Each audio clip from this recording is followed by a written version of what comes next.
Now, I want to start by, you tipped me off a little bit earlier. I want to start by, we have students who come from all kinds of different disciplines, not just production. My class is production, but there's journalism students here and other studies. You said that you came to filmmaking not by way of production. What was that way in which you came? By accident, actually. I was an undergraduate at the University of Texas in Austin. Hook 'em. Sorry. I know. Everyone's like, wait a minute, what? Way to start off the conversation. And I was interested in history and philosophy and blah, blah, blah, blah, blah. And I'd grown up in New York City, you know, and I really thought the 70s had taken care of everything. Free to Be You and Me was the album that I listened to. So race and gender issues, done, people, done, right? Well, you go to college, you find out that that's not the case. And so I became fascinated with history and wanted to tell stories. And I could never imagine I was at the University of Texas when Robert Rodriguez was there. He was like going to the classes and, you know, learning all the tech stuff, and I was interested in stories. I could never imagine myself making a film, raising a budget, doing all of that.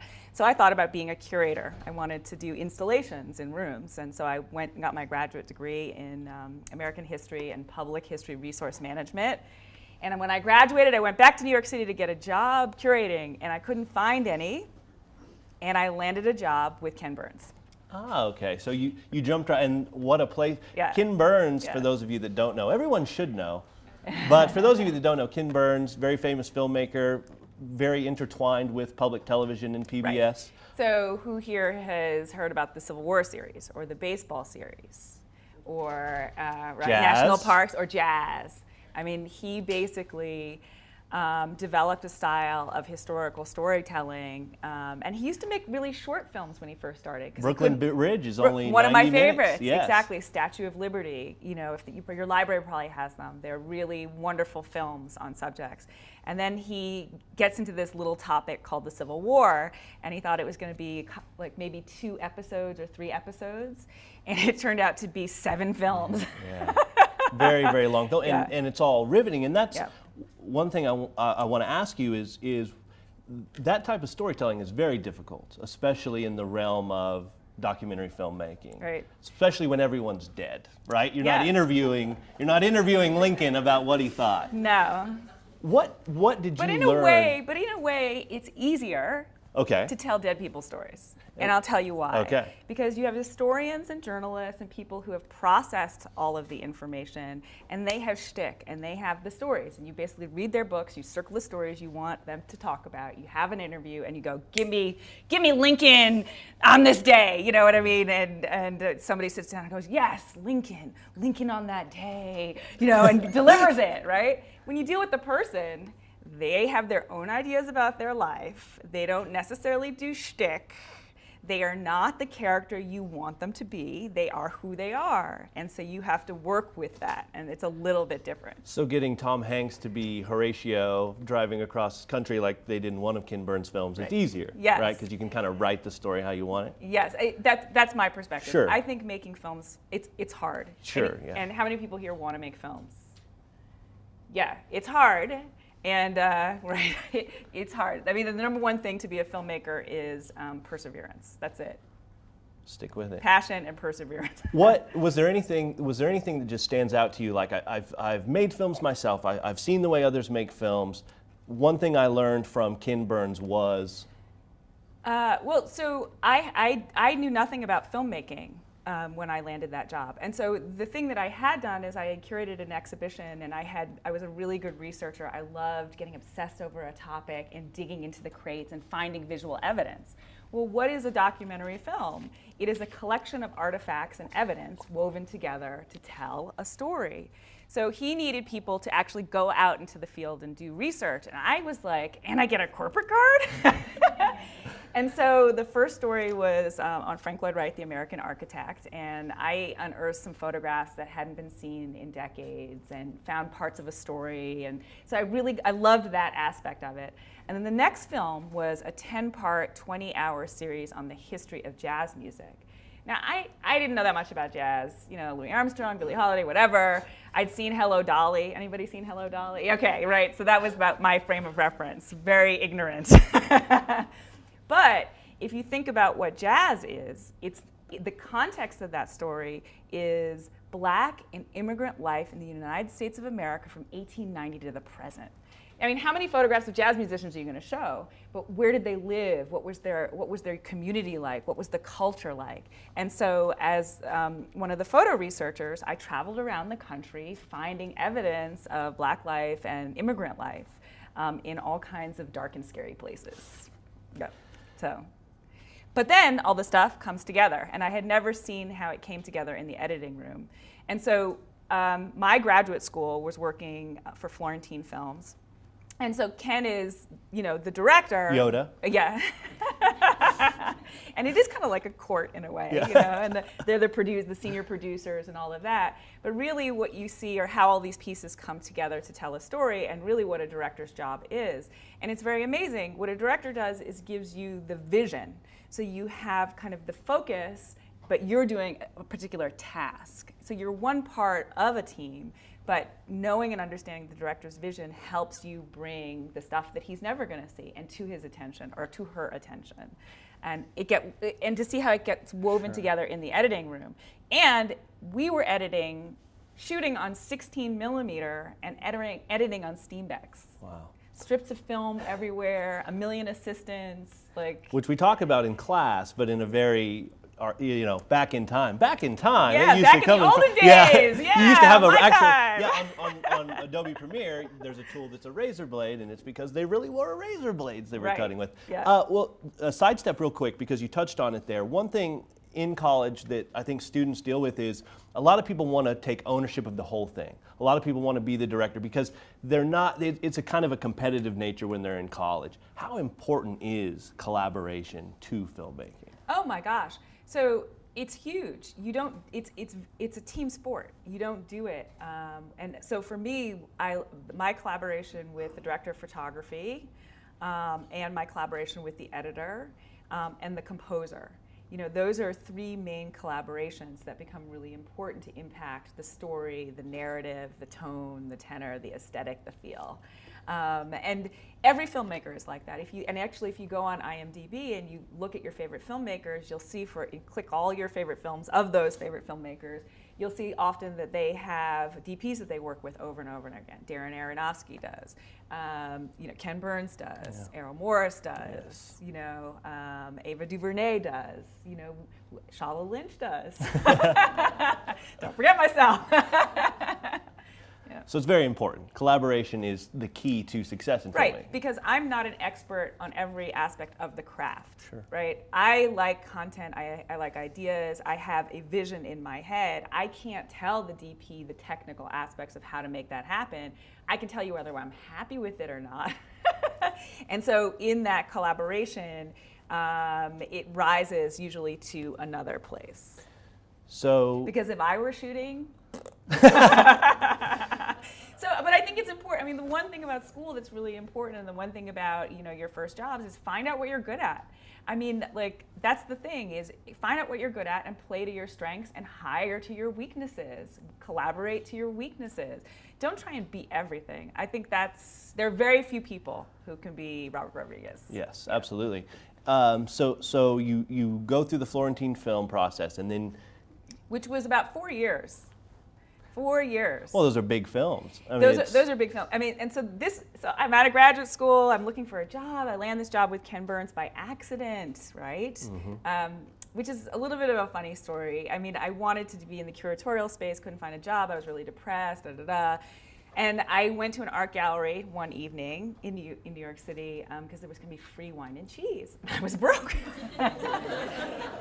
Keeping it real.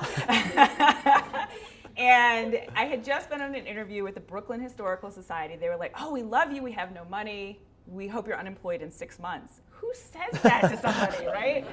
So, and this is important. Before I had any wine, I walked over to these 2 guys who were talking. They were talking about film and filmmaking, and they were very passionate. And I walked over, and I said, "Hi, my name is Shola. Do you make films?" And they looked at me like, "Yeah." Duh. And you are, whatever. And so I figured, all right, this is a losing kind of situation anyway, and I was sweating a little. let me just go for it. And I, do you make documentaries? Yes. Do you make historical documentaries? One of them said yes. And I gave him my sad story, blah, blah, blah. Turned out he was one of the senior producers with Ken Burns. So he said, I might be able to help you. He gave me his card. And I had sent blind Hail Mary an email to Florentine Films. So I said, oh, you know what? I sent an email, but I'll give you my resume again, blah, blah, blah. And he said, great, I'll bring you into the office. He invited me into the office. Face, resume, name, boom. They were in a crunch. They needed somebody to do some day research for the writer. And they hired me to do a couple days worth of research. Really boring stuff, like just annotate properly. Do you know how to annotate properly when researching? Okay, very important. The writer. Hopefully, all their professors are going, what? They better be saying that. The writer couldn't go see. He wanted to know what book, what page, et cetera, blah blah blah, photocopy, the index and da da da da da. So the writer was like, you have to hire this person. Finally, somebody who can research. That's how I got my job with Ken Burns. Not my fancy reel, not my whatever. I was really good at something that they needed, and then once you get your foot in the door, you're there, and you get to learn in a million ways that you couldn't anticipate. Which would have been just as easy to not interrupt into that conversation, right? To not have said yes. Yeah. So hustle hustle. It was true, and it was a little bit of a desperate moment. I mean, do you really want to be living with your parents?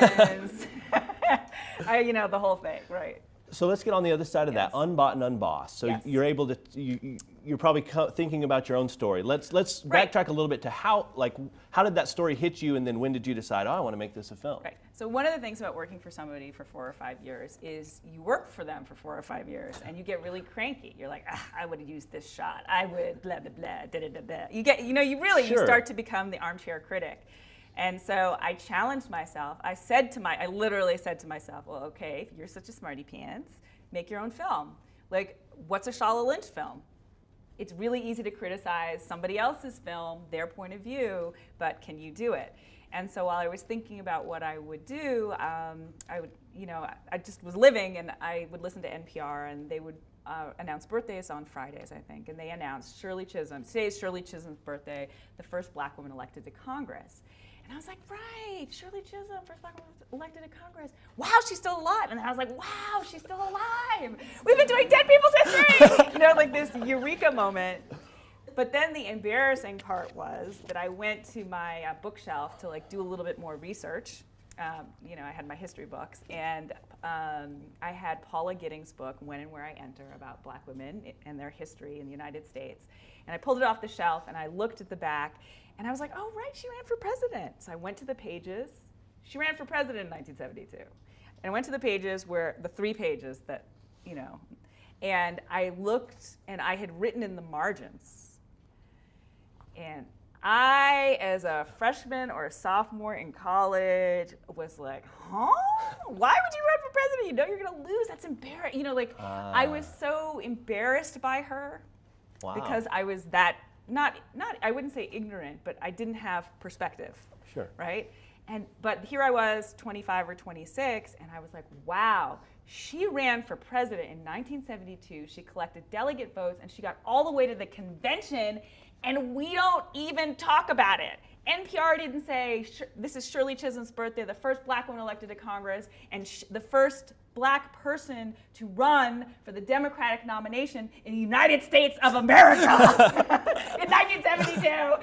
Nothing like that. Yeah. It was a total moment of embarrassment.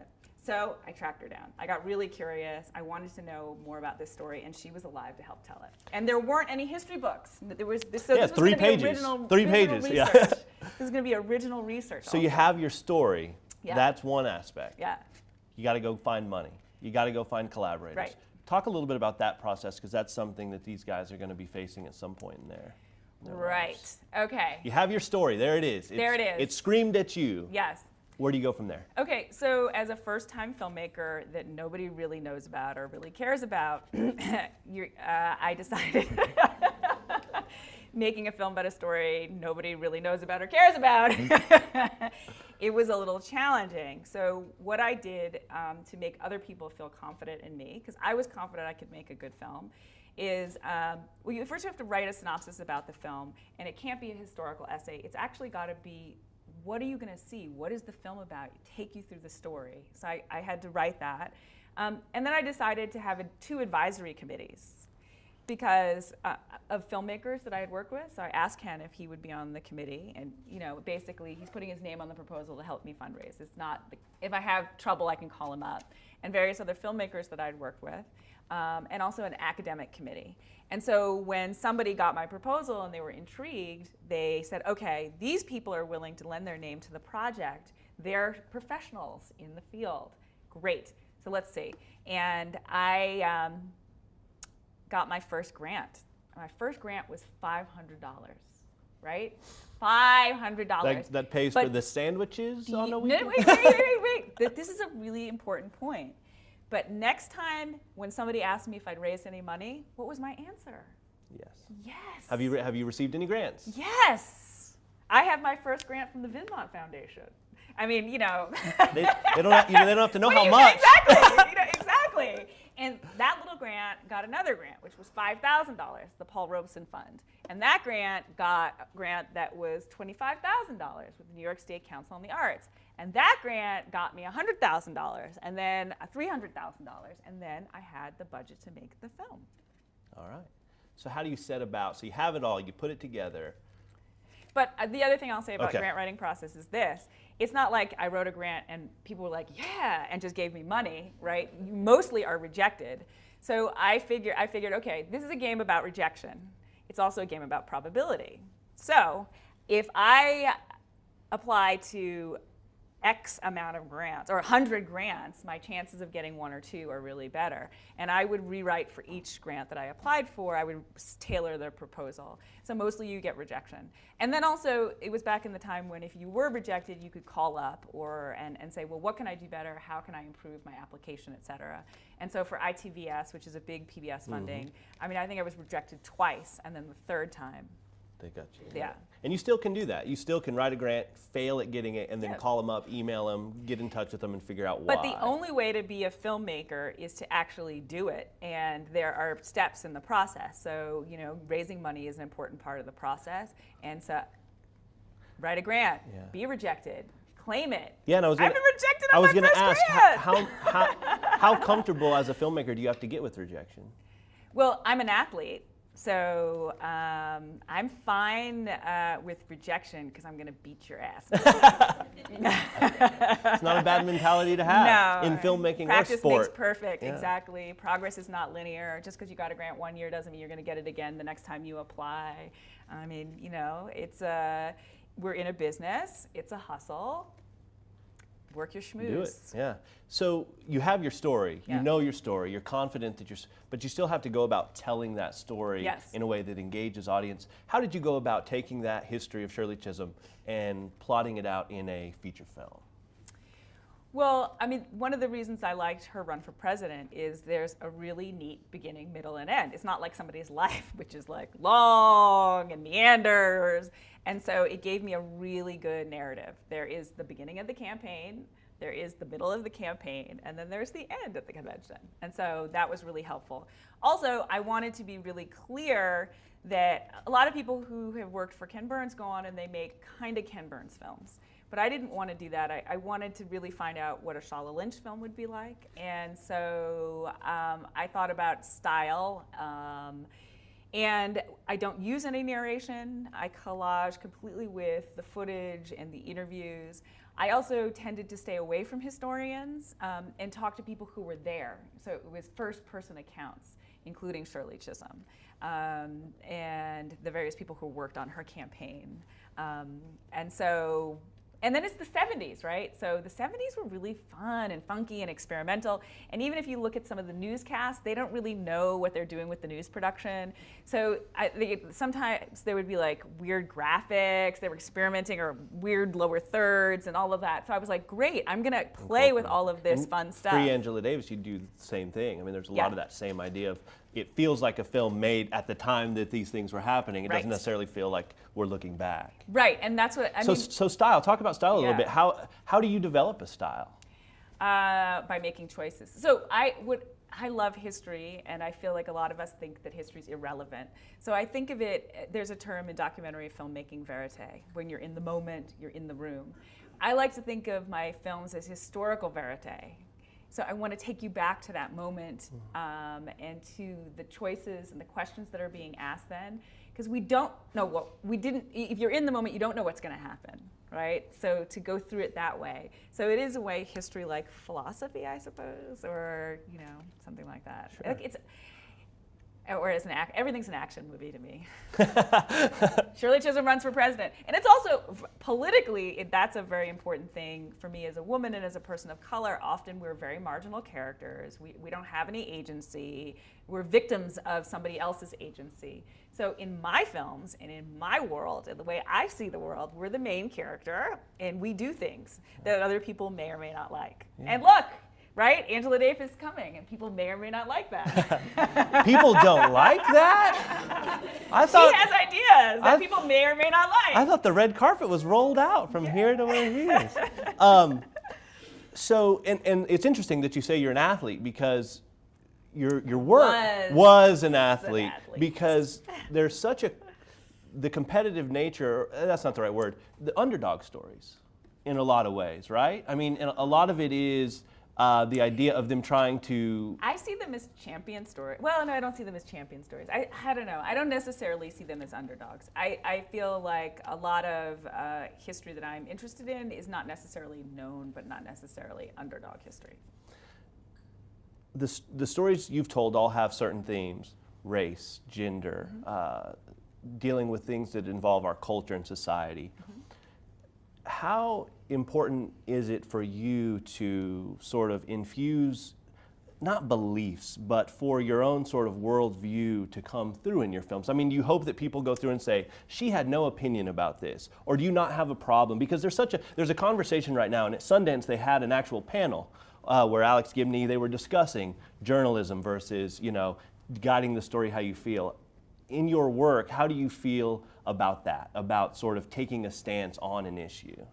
Well, because I'm not sure, seeing your films, I don't think you do. So I would say the answer is no, but how do you feel about that? Well, I always have an opinion. Sure, and, everyone does. Exactly, and that guides the process, certainly. But what I think is important, and this is, I guess, maybe my own bias with learning, is that I think to be open to somebody else's ideas and who they are is the way that I'll learn the most. So I'm not trying to tell Shirley Chisholm who she is. Then you get a caricature of her. I'm not trying to tell Angela Davis who she is. You get a caricature of her. It really takes the time. You have to take the time to get to know that person and hear their voice and be true to what they're trying to tell you. So what do I mean? In the Angela Davis film, she's actually a shy person, believe it or not. As an individual, she is shy. And she doesn't like to talk about herself. She likes to talk about politics. Like, get her at the podium to talk about the prison industrial complex, no problem, right? To talk about her, And so it was really difficult, and I didn't realize how much she'd given us until I actually watched the interview over and over again. Because she doesn't, it's not necessarily in her words. So there's a love story in the Free Angela film, and I wanted her to be like Philippe Petit on Man on Wire, like, oh, and I love George. He was so handsome and strong and smart, like to emote and give it to me, She doesn't. No, she doesn't. No. No. She says, she's very subdued in her tone. But I realized that I couldn't just look at the transcripts. I really had to watch her. She says, George. And she pats her hair. And she kind of wiggles in her seat. And I'm like, oh my gosh, she's telling me so much. And I don't get it. I didn't get it. And then I started to really be able to use the interview in a way that is revealing and more intimate, because I was finally seeing Angela Davis for who she was and what she was telling me, and not trying to make her who I needed her to be. And you succeeded. I mean, whenever I watch it, you can feel it. You can feel how much passion she has for him, even though she's not strictly saying it out loud. Yeah. Does that come out in the editing? Where does that part of the film process? Absolutely. Where do you discover that? It absolutely comes out in the editing. And your relationship with your editor is really important, and because you have all of this material, I mean, voluminous amounts of material. What do you select? How do you tell it? What's important to the story? What isn't? And I like to tell very tight stories. There's always more to say. And there's always some scene or some character that you really want to keep in the film or whatever, but you can't fit it in the narrative somehow. And I like to make sure that the film moves along. I feel like there's so many roadblocks when it comes to history anyway, so that if I made a 5-hour film on Angela Davis, nobody would come see it. So it's 100 minutes. Yes, and it's good. Everybody go. Yeah. You won't be disappointed. It's a great film. Oh yeah, and at the Alamo Drafthouse, I mean, they basically, this is what we showed at Toronto. It's the DCP, so it's the high resolution. It's a different, and the surround sound. It's a very different experience than watching it at home and on DVD. Yes. So you have your film, you're dealing with historical subjects. Something we talk about, I think, in the college as a whole is law. I mean, having the rights to the music, getting the rights to the music, getting the rights to the pictures. Yeah, you roll your eyes. What is that process like? Right. And was there ever a time you were like, well, I got to use this picture, but we can't secure the rights to it? What do you do as a storyteller when you're compromised in that way? Or have you been? You may never have been, but what are those issues? Yeah, you keep your eye on the big picture. I mean, and that's one of the things actually that I learned with Ken Burns. I mean, those films, there's an enormous amount of clearance involved with all of that. Mm-hmm. And so I applied it to the Chisholm film and the Angela Davis film. But you have to understand, so when he started filmmaking, archives would give stuff away for free, or like $50 a photo, or footage. People didn't know what to do with it. And there was no documentary film industry. Now there's an industry, and the cost of clearing. So for the Shirley Chisholm film, I think I spent maybe somewhere between $60,000 and $100,000 on clearing, which is a lot of money, but the film cost $500,000 or a little bit over that. The Angela Davis film, it was more than $300,000. And that's an enormous chunk. That was more than I paid everybody on worked on the film. You know what I mean? The pictures are worth more than the labor. Right, and so the costs are really, and one of the reasons that I'm involved at the Schomburg Center as the curator for the film archive there, which is part of the public library where we get to share stuff for free, we don't license though, is that our footage, the evidence of our lives, is really being held hostage by corporate interests. And there's a lot of material that is sitting in a back room that isn't being cultivated, or because it's not necessarily has commercial value. So what do I mean? I make a film about Angela Davis. They say, well, okay, go online and search. So you search Angela Davis. First of all, you don't get Angela Davis. You get a lot of women with afros, because everyone confuses her, including the Young Republicans, who their ad that they've been putting around, anti-Angela Davis speaking, it was Michaela Angela Davis, who is not Angela Davis. Google image searches, kids, be careful.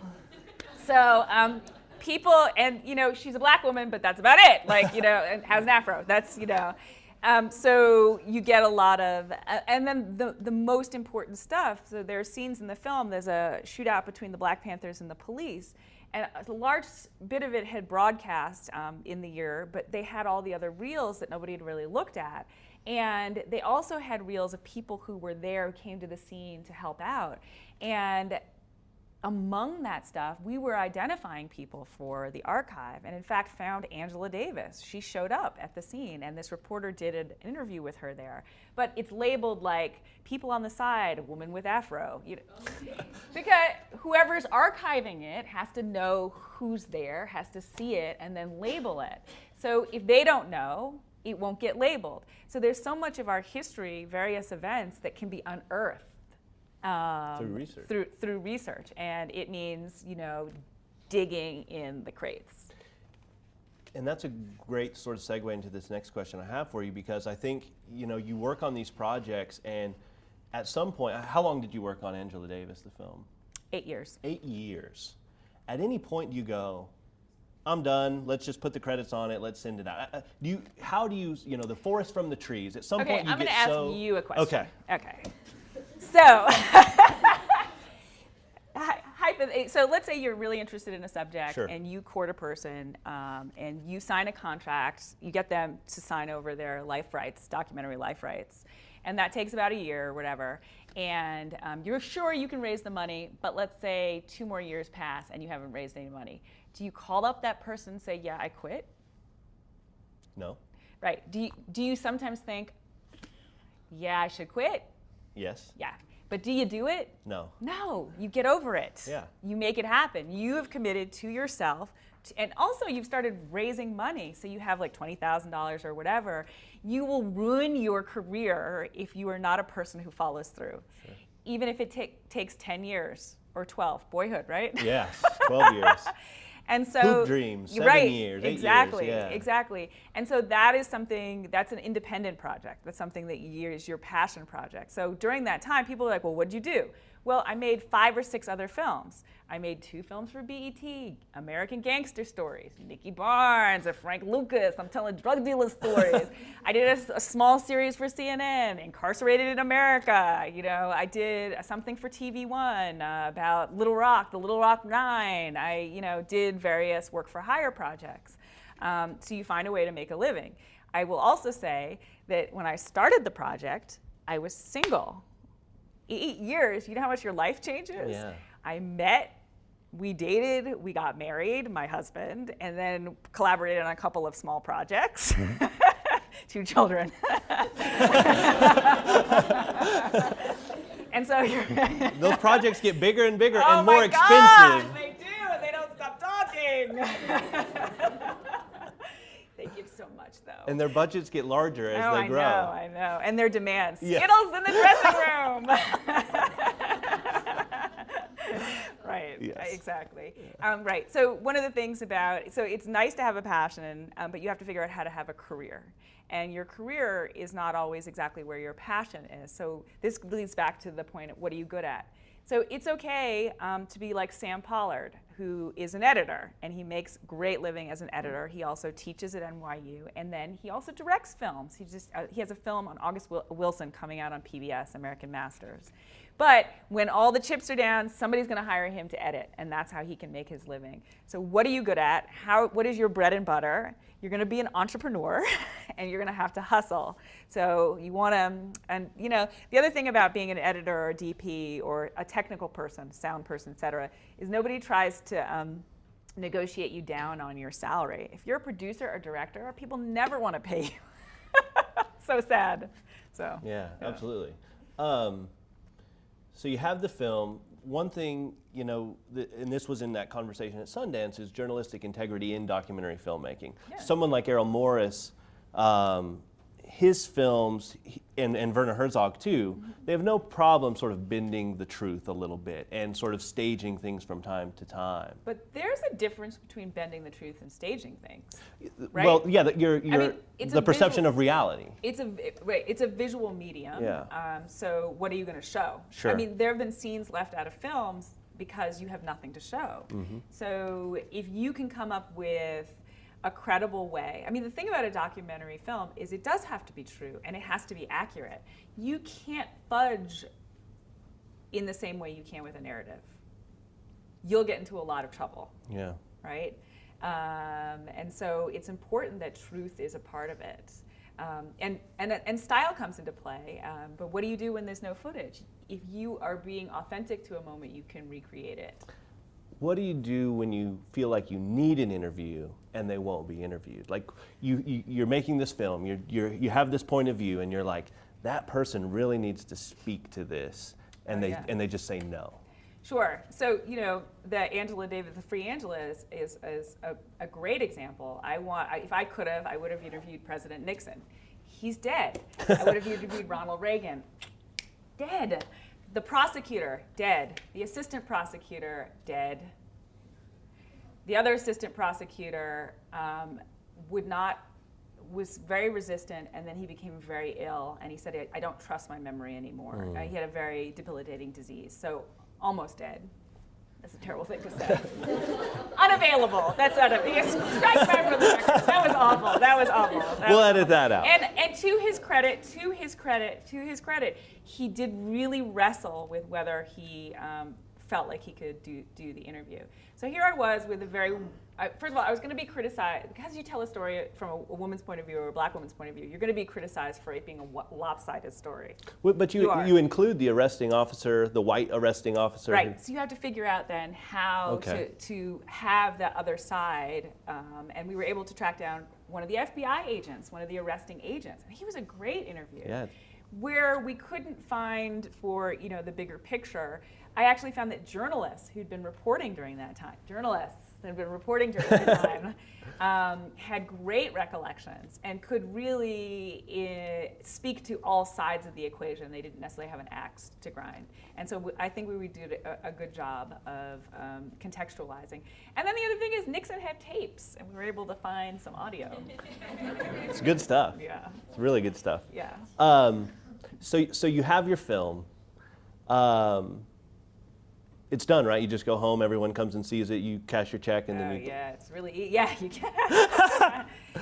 What happens after you're done? You've raised the money to make it. Okay, well, I have to say that raising money for a film about Angela Davis was, I thought, going to be easy because her name is recognizable compared to Shirley Chisholm. Sure. But she's recognizable, and some of it's positive and some of it's negative. So it was very difficult, and a third of the budget came from France.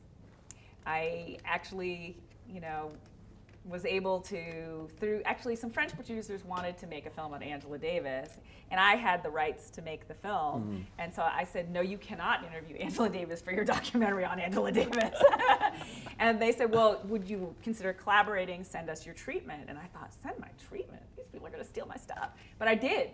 I sent my treatment, and we ended up, they said, we love what you're trying to do. It's a political crime drama with a love story at the center. Let's see if we can help you raise money. And I had just had my second child, so I dealt with the logistics of that, and then I went to Paris for 3 days to meet with them, and we totally hit it off, and they were able to raise a third of the budget. Wow. In the pre-production process, in that whole raising money, are you thinking forward to how am I going to market this? Who's the audience? How am I going to get this out there? Or are you strictly thinking I need to make this movie? Well, you always think about that. You think, is this story going to be relevant? I mean, this was after 9/11. Angela had been called a terrorist in 1970 by President Nixon. And so the subtext of the story is who is a terrorist, who isn't, what constitutes a terrorist act, and all of that. And so it was relevant. And I always think historical stories are. But in the marketplace, it's not a hip-hop movie. It is not a strictly action movie. It's a historical documentary. And so it was really important where we premiered, and we were able to premiere at the Toronto International Film Festival, and they liked the film so much they gave it a gala presentation. We were the first non-music documentary in that festival's history to be given a gala presentation. That's like the red carpet and the press and everything. And it was spectacular. It was really spectacular. And from that, we were picked up by Lionsgate and Code Black, and we were in theaters briefly. And everything is an argument, discussion, / who do you market to? How much money do you spend? All of that. But the thing for me as a filmmaker is that while all of that is frustrating, the one thing that is undeniable is the cultural artifact that I created and my team created. You cannot argue with that. And it's there for people to discover. I still get emails about that Chisholm film from kids doing book reports that they find it on Netflix, or I'm gonna get it on iTunes soon, and and they're like, wow, I had no idea, how come we didn't know about her? And so it's really important, the stories that we tell, and that they're accessible. Which I told you my interesting story. I found it for sale in a local video store going out of business and bought it just because of what it said it was. Yes. Yeah. So whenever you're searching through those stories, how important is it that the story you choose to tell is something that is very important or something you're very passionate about? Oh, well, if you're going to live with it for anywhere from 2 to 8 years, I mean, you never know. Then it has to be something that you're willing to, it's almost like the person is a character in your life. And so my children think that Angela Davis is a member of the family because my husband and I would talk about the film and Angela Davis, and there'd be images around and, various cuts that I would show my husband and be like, oh, or whatever. And, it was really something. So my daughter in particular, and when the trailer was done, she became obsessed with it. She was about 4 at the time, and she watched it over and over and over again. And she's very into princesses, and she was like, Mom, I can't be a princess. I don't have smooth hair. She calls it smooth hair. And I say, well, curly hair is fabulous, etc. But then when she saw the trailer over and over and over again, she woke up one morning and she was like, Mom, Angela Davis hair. The way that she would say, I'm a princess, And so this kind of visual affirmation, when I make a film about Angela Davis, I'm thinking about the politics and all of this. I wasn't thinking about just the visual affirmation that happens in the world when you see images of yourself. Going back to the idea of living with something for 8 years, you're editing it, you're telling this story. Is there a moment whenever you feel like I've kind of lost track of what the story is, or things weren't as important as I thought they were? A movie, especially in that vein where you're kind of taking these political things that happened and you're this love story, is there ever a moment where you're going, the love story's more important? Oh wait, I miscalculated that? Sure. How do you get other people to watch it and say, tell me what I'm doing wrong? Yes. So 8 years, it's not 8 years working on it day to day. Yeah, you talked about how you had other jobs, you were doing other things in the downtime. It's the fundraising that takes so long. And then there's this crush. Then you have to make the film in like a year and a half, 2 years. And so that last year and a half and 2 years, you're getting all the production done, and then you're in the editing room. And during that time, I had been on a panel in a random bookstore downtown in New York with Paul Haggis, of all people. I don't know how that matchup happened. And he's got a very kind of wry sense of humor. We kind of hit it off. And so he casually said, oh, your Angela Davis project sounds really interesting. If I can help, let me know. So I emailed him the next day and said, by the way, this is what you said. I'm about to start using your name, so is that okay? He said, whoa, let me see your trailer and your treatment and all of that. So I sent it to him, and he said, yeah. His name really didn't help with the fundraising, but when I was in the editing room, and this film sucked for the longest time. I mean, it was just really bad. Nothing was in the right place. It was like dull, really dull in moments. The love story wasn't working. The sequence of events, it didn't make sense. It was confusing, all of that. And so I called up the filmmakers that I know, and I invited them to the editing room, and he was one of the people that came. And he sat with us for the day, watched the cut, and we talked it through. And he gave it to us straight. Yeah. And what's great about that is some of it's really useful for the film you're trying to make, and some of it isn't. But you need outside voices because you get lost in the story. And how important is it that you are receptive to it? Because a lot of times they're wrong. I've got this. You know how if you listen to yourself, you know what's right and what's wrong. I mean, sometimes you just want to finish, so you don't listen to yourself, and you're like, I'm just being sensitive, or blah, blah, blah, blah, blah. But the fact of the matter is, if you show your work to a bunch of people and they all say the same thing, guess what? It's probably true, and you should deal with it. Because when the film is done, you can't be at every screening going, yeah, well, if I had only, blah, blah, blah, and I thought about it, but I decided not to, da, da, da, da. But sometimes But sometimes people are trying to give you advice for the film that they want to make and not the film you're trying to make. An example of that is when I was finishing the Chisholm film, and we were working with PBS, and the POV people wanted to take it to the executives in Washington, the big brass. And they did. They took a cut of it to Washington, and the notes came back. And they basically said, we will never broadcast this. Definitely not in prime time. This is just not up to our standards. We suggest you cut out the whole opening and start with Walter Cronkite, who says, Shirley Chisholm is running for president. She's just tossed her hat. No, her bonnet into the presidential ring today. So I'm going to tell a story about a black woman who runs for president, and start it with Walter Cronkite, who is, by the way, a white guy, ridiculing her. Yeah. So I had to think. I mean, I had to, and when we got these notes, everybody in the editing room was really quiet. They're like, so what are you going to do, Shola?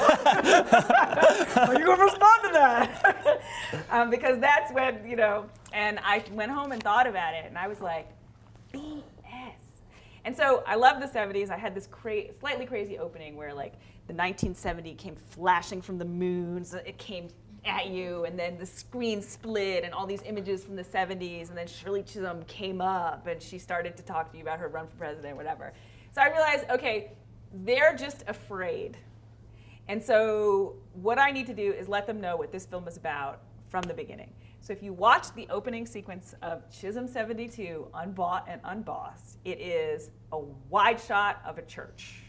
Lower third, telling you what the church is and the date. Medium shot inside the church. Close-up shot, Shirley Chisholm.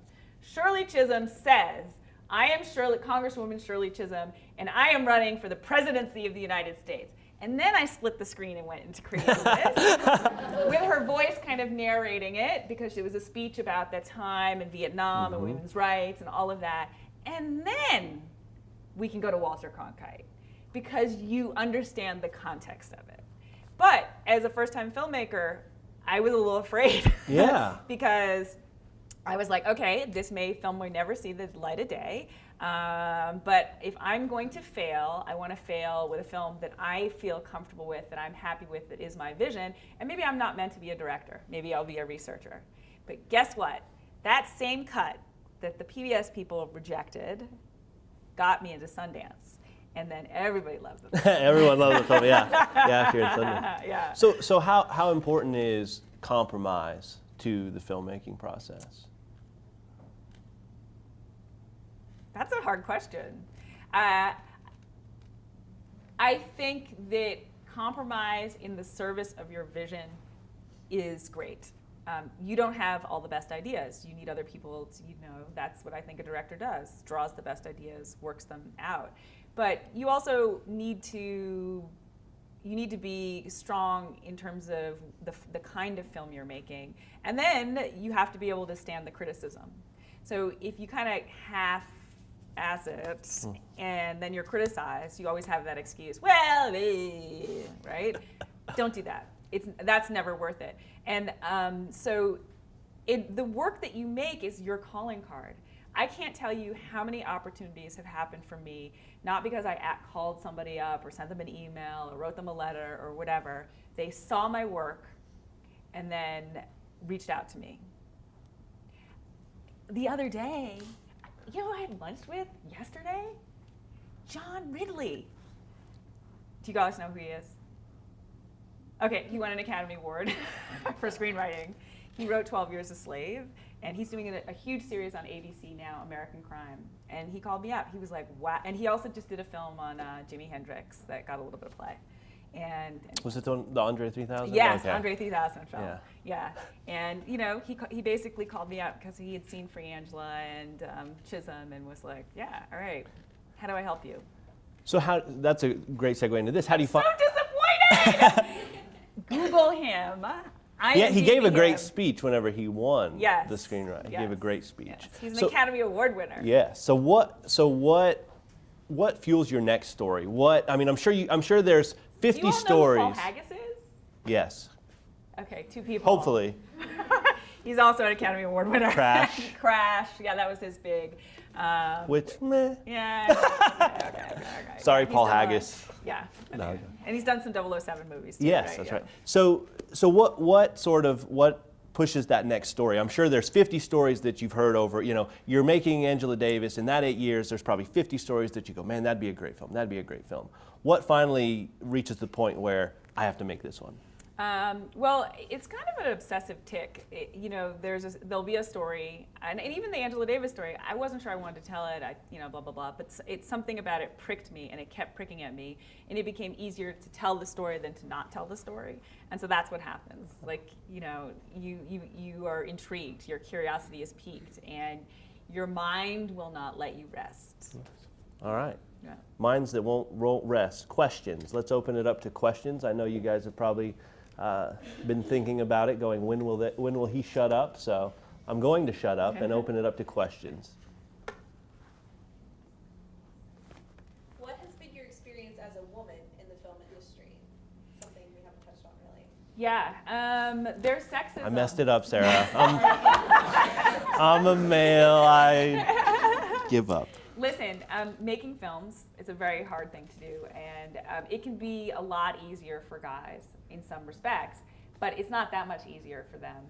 It really is a hustle. I think the harder part is figuring out how to balance work and family, and choosing your partner wisely. And when I say partner, I mean co-parent.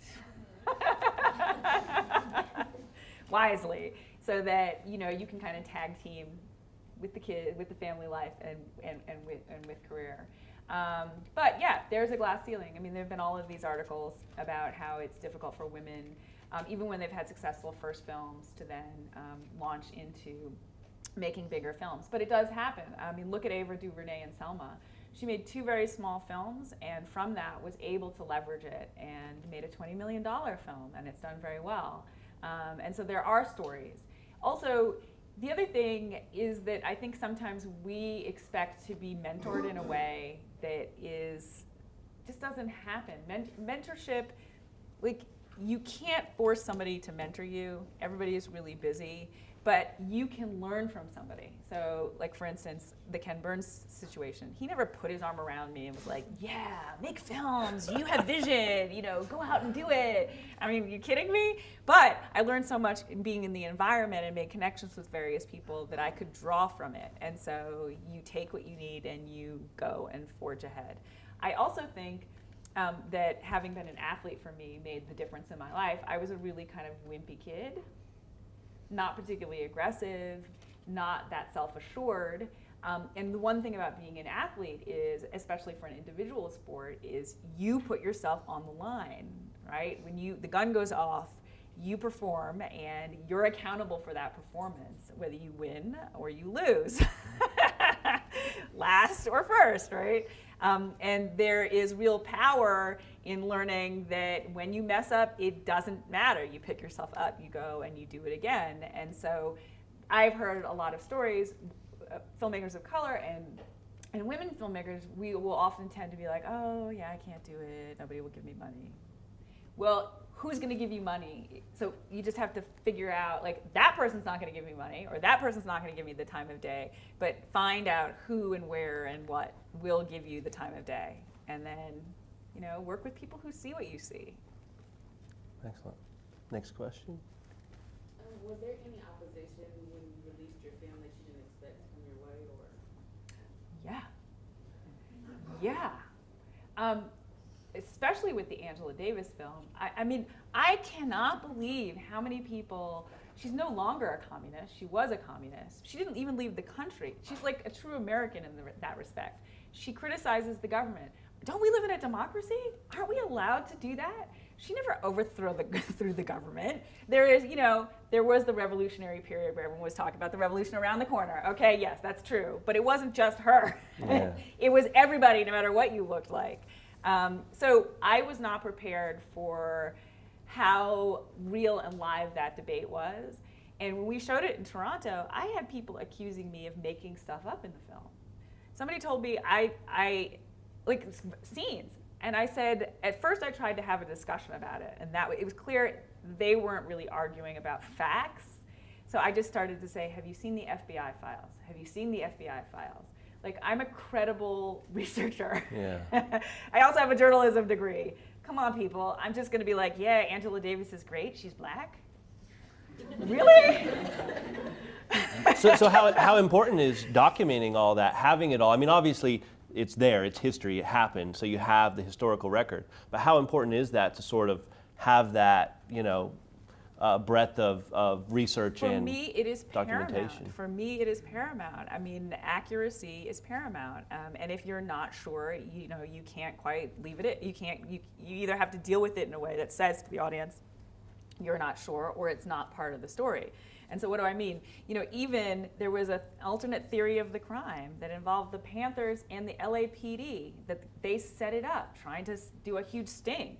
I would have loved for that to be part of the story because everybody was talking about it and knew about it at the time, but I couldn't find the informant. There's only one book, like totally out of print. The cops wouldn't talk to me. So it wasn't, I couldn't include it in the film.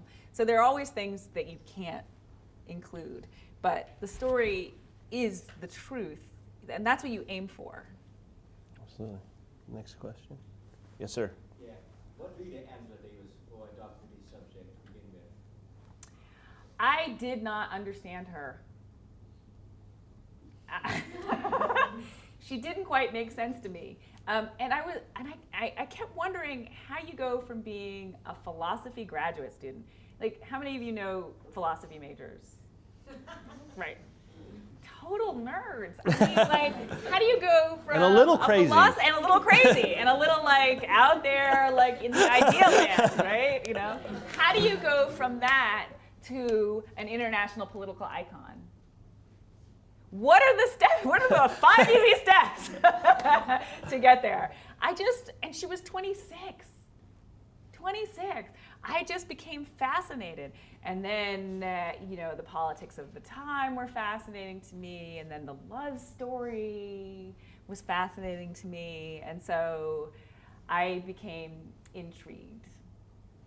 And nobody else had done it. Nobody else had been able to get her to sit down and do such an in-depth interview. That brings up a great question. How did you get that access? How important is access in documentary filmmaking? Oh, access is everything. If I hadn't gotten her as to participate, I would not have made the film.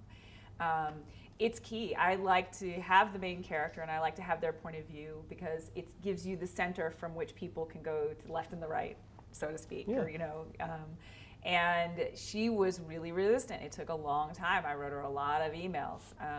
Nagging, professional nagging is really, you can't pass the line to stalking. So you have to be really careful and strategic about how you do it. It's a new major in the college. Yeah, good. Professional nagging. Professional nagging, and I actually, it's also a lot of times filmmakers will not talk about what they're working on, which is a mistake because I find that when you talk, sometimes things happen, the universe. And so I was talking to a friend of mine who was like, what are you going to follow up Chisholm with? He's not in the film business, nothing like that. And I said, I think Angela Davis would be great, but I cannot get in touch with her, blah, blah, blah. He goes, maybe I can help you. He had been at his high school reunion, right? I'm like, okay, right? I don't need to hear about your past dating life, whatever. And he said, I ran into a friend of mine, and she was Angela's assistant for 10 years. You two should talk. And so he connected us, and she had seen Chisholm. She was like, oh, this would be perfect. Okay, this is exactly how you get her to say yes. There you go. She gave me the game plan, and it worked. It totally worked. And so I put it out to the universe, and the universe sometimes provides if it's meant to be. Which, going back to even the conversation that you interrupted to get that Florentine film job, same idea. To put yourself out there to totally embarrass yourself. Yeah. Be okay with it. Next question. I can't see over here. Yes. What's your next project, or are you currently working on anything? Yeah, I'm always working on something. I think that you had mentioned I've done 2 small pieces actually. The Academy called me up to do a piece on Harry Belafonte, a short piece to introduce him. He just won a big award, the Governor's Award, the Humanitarian Award, and they wanted my piece to introduce him. And so they'll clip it at the Oscars. But I did a 6-minute piece on his life and activism, which is challenging. And I also have done a documentary, part of the We Are the Economy series on economic inequality. It's really good. Oh, thank you. So. And that whole series is great. Yeah. And how distinctive voices they got there. Yes. Each film really stands out from the others. Yes, because they called on some interesting directors. Yeah. I'm also working at the Schomburg Center as the curator there of the film division. And the next big film project is actually a narrative project. There's no footage. And it's a story about a woman, and it's in the years leading up to the Civil War, and she's an enslaved woman, so she's the main character. If anybody's, she's the main character. And she's married to a free man. And she actually was able to live near her family, so she had a close-knit family group. But her master dies, and it's clear that things are going to be changed radically for her. She decides she has to go north, and she turns to her husband. She's like, it's time for us to go. Let's go. You're free. Let's go. And he says no. He says, no, I forbid you. You can't go. She does it anyway.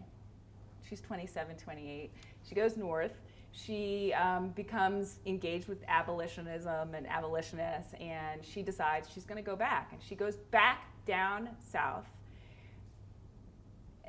and saves or rescues hundreds of people from her area and brings them to the north. And think about the strategic genius it takes to be able to avoid slave captors. It was against the law. She's better than Robin Hood.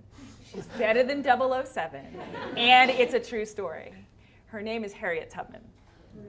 Would we ever think of her as a vibrant 28-year-old woman? What a great And a pitch. If I had money, I'd be genius. like, well, let me just, here's the check, Shola. Exactly. Yeah. You can't take it back. Which is cool. How important is the pitch? Oh my God. I mean, you just had the whole room riveted, and then everyone went, oh. Yeah. Right, and people are like, is that Harriet? Yeah. Okay, the pitch is really important because the pitch is really important. So if I said, and I actually tried this out. I was at Sundance last year, part of the Women's Filmmaker Initiative, and people are like, what are you working on? I'd say, I filmed about Harriet Tubman. So I stopped saying her name. I just stopped saying her name, and I described her the way that I see her.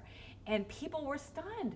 Because most people think of her as a little old lady who got on a train. First of all, the underground. Right? Toot toot. Exactly. There's no danger. There's no genius. She was able to take everything about her, somebody else's low expectations of her, and use it as a cloak of invisibility and as a weapon. That's amazing. How come we don't see her like that? And she's a name that people recognize. So so that will be part one of the two-part movie. Yeah, because I think, if we can have all these series movies, why not have a series about Harriet Tubman? She was also a general in the Civil War and led battles. How many people knew that, right? Yeah. And yes, so why not, let's not talk about it, let's show you. Yeah. Let's show you. I think we all look forward to it. Yeah, I can't wait. Yes, sir. To what degree do you consider your legacy as you're picking projects? And not to say that you're about to go. I don't mean it that way. You certainly have And you touched on it. You touched on the cultural artifact, leaving a cultural artifact. It's less. I don't think of a personal legacy, but I do think about the cultural artifacts that I leave behind. And I don't know. I'm old-fashioned in a sense that if I put my name on something, I want it to be good, and if it's not good, I'm not putting my name on it. So sometimes it takes a little bit longer. And actually, I have to say, my filmmaker friends who have rushed projects and not been happy with the end result and put it out there, have had trouble then going on to make the next film. Yeah. Because that's your calling card. And you can't be like, well, my producer was a real pain in the butt. I don't know, that wasn't my vision.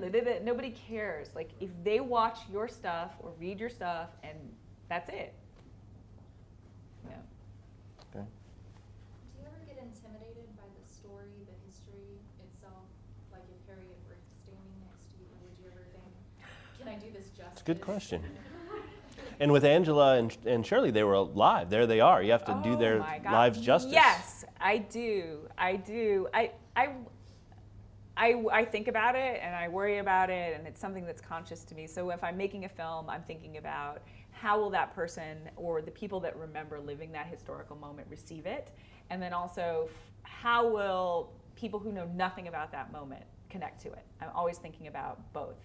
And I can tell you that both times with each one of those films and with each one of those women, that showing them the cut for the first time was a harrowing experience, because the film is long and you have to sit there with them and you don't know what they're thinking. right? And so, and you know, with Shirley Chisholm, she wouldn't come to Sundance. I couldn't get her to see the films. I went down to Florida with a VCR and a VHS. We didn't even have DVDs at that moment yet, right? I plug up, I set it up, etc. And she's in one of these big houses, and she's elderly. So she was dressed beautifully, by the way, which is what she does. Yes. But she's slow, like, you know. Right. We sit down, we get comfortable, she ruffles skirts, you know, etc. She's ready, I press play. We start watching the film, and she starts talking to her younger self, like she's having a conversation. It was great, so I'm trying to be as quiet as possible. The phone rings at some point, so she gets up, she asks me to pause, I pause, and she goes to the kitchen, so it's like, no answering machine, says ring, ring, ring. She answers the phone. She goes, oh yeah, so yeah, we'll meet for dinner. Yeah. No, I'll see you at 5:30. Yeah, I'm gonna be late. 5:30, right? Early bird, yes. Early bird, yes. Late. Okay. I'm watching this fantastic film. She hangs up, and so she comes back, sits down, refluffs. We watch the end of the film, and the film ends, and she says, "That was lovely, dear. I have to go to dinner now." But so I was glad I was there to overhear the conversation. And then she did talk to all the other people who were in it, and she gave her reviews through them. But if it weren't for that call, I would not have really known what she felt about the film, except the fact that when somebody sits there and talks to their younger self, they're engaging. And she was like, "Oh, Shirley, I can't believe," just like, "Oh, I can't believe you said that." With Angela, she's a formidable person. And she's tall, and so she sat down. She was on her way to yoga or coming from yoga, I can't remember. Anyway, I invited her to this place to see it, and it was just the two of us. She sits down, she has her big cup of herbal tea in her tumbler, and she crosses her legs. She leans back, and I set up my chair, so I'm a little sneaky, so that I could be just behind her so that I could kind of watch without her knowing what her reaction was. And the first shot comes up, and her foot starts. She said, "Oh, I didn't realize you did those," meaning I created images, so I did some recreations. She'd forgotten about it. And she sits forward like this, and she does this, and at one point she gasps, and so her body is telling me her relationship to the film through the whole film. I'd like to think that she teared up at one point, that seeing her sister, I mean, she was in prison, and her sister is representing her all over the world in these rallies that she'd heard about, but she was worried about her life. The trial is going on, but to see the rallies and to see her sister, and and when the film is over, she was like, "Wow, that wasn't as bad as I thought it was going to be."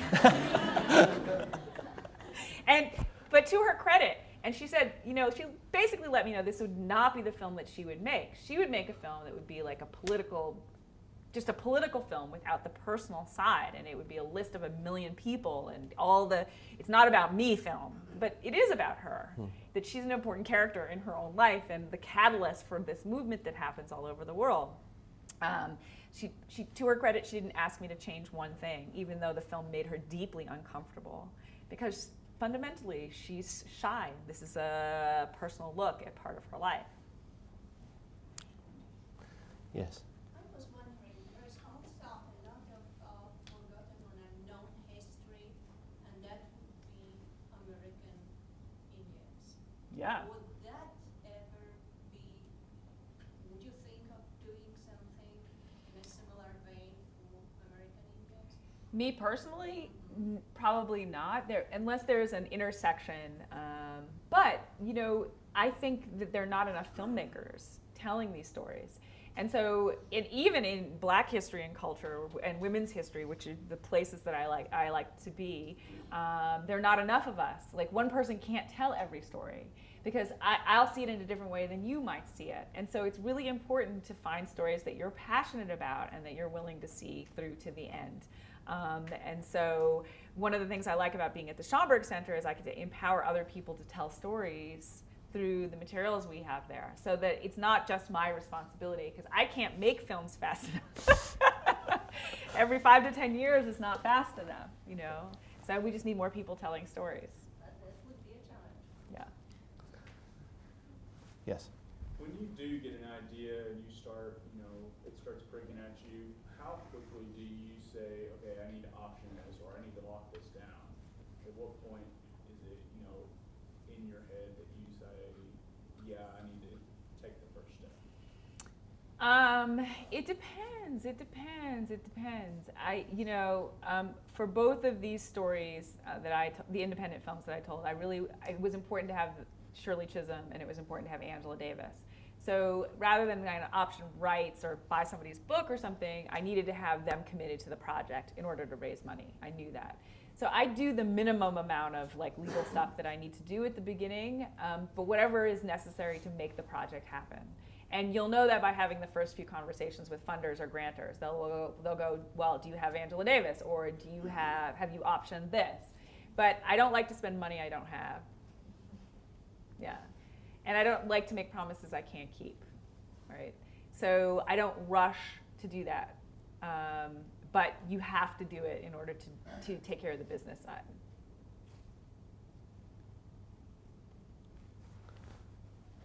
Do you see your style or genre changing in the future?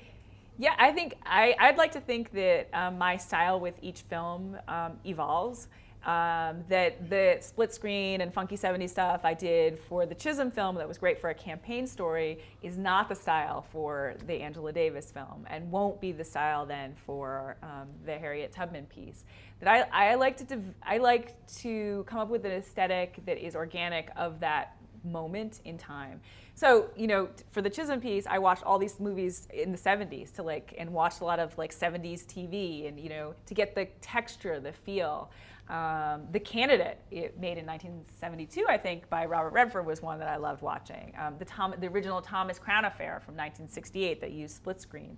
So I feel like educating yourself about that moment in the broader context is very important. While that stuff will never be in your film, it informs you in a million ways.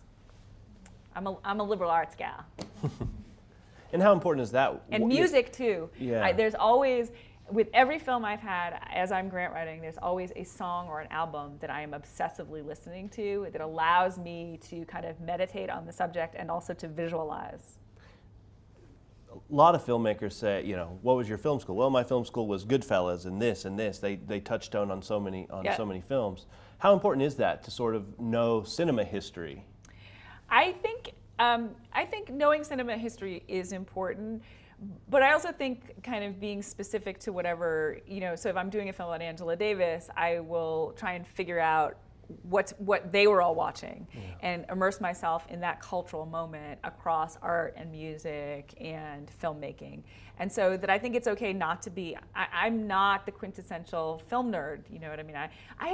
That's part of the reason I never thought I'd be a filmmaker. My friends who were I'm in college who were I'm gonna be a filmmaker, oh my God, did you see that shot? And I'm like, oh, right? I'm like, what's the story?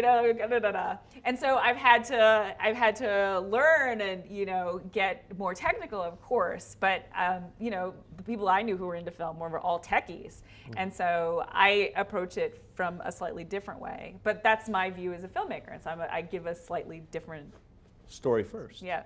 Which is, I think, true no matter who's telling the film. It's still story is what matters. Is that exactly in your experience? Exactly. Is that true? And you can find inspiration anywhere for visuals. Yes, ma'am. Yes, I was wondering, how do you disengage from a movie or a character that you're really involved in, or do you ever disengage when you're done with the film? Wow. Good question. Oh yeah, no, I think that you do disengage in a manner of speaking, right? The film is done. You're not going to be the anxiety over how things come together, right? You're not worried about. But I have to say that as a historical character, Angela is not my best friend. It's not like, I have the red phone and she's like, hey, Shol, what's up, girl? I'm not in her family. I didn't know her or anything like that. But I feel like as a historical character and as a person, as a woman, she's become part of my kind of American family and my foundation, Shirley Chisholm. I think that history is really important because we tend to think like we're the first one trying to do X, Y, and Z, especially when we're young, we're a little arrogant, you know. Guess what? You existed in every era. Like you and your ideas and so who was there before you, and what can you learn from their successes and failures, and then that way you have this foundation to build on, so that you're one link in a chain and you're reaching higher and higher, and so that That's great. so you're not necessarily alone. But I like history because it means I have a big family, not just my aunt who's like, I have all these other people to draw Sure. inspiration from and strength. And, you know, if Shirley Chisholm can run for president, and in 1972, when most women couldn't get credit cards in their own name, right? How many of you have credit cards in your own name? Right, all of you. Unless you were married to a man, because it was assumed he would have the job and pay the bill, right? And she decides to run for president of the United States of America, right? If she can do that and take the heat for that, then I need to just shut it up and make it happen, right? And so we need to remind ourselves of that sometimes. Yes. Considering the fact that there aren't a lot of Black women in the filmmaking industry, do you feel like there were different hardships or obstacles that you had to overcome dealing with your race? Yes, I think that every filmmaker has, a perceived Achilles heel. And so for me, it'll be that I'm Black and that I'm a woman, or I haven't made, let's say I haven't made a feature or whatever. And so I counter the narrative. I can't change what you might assume about me, but I can counter the narrative. Because there's always going to be somebody trying to tell you you can't. And if you listen to the people who tell you you can't, you won't. And there you have it. I'm going to. And so it's a matter of finding a way. That's great. Yeah. We are very unfortunately out of time. Okay. Thank you so No much problem. for coming. Thank you What a for having treat to me. have you.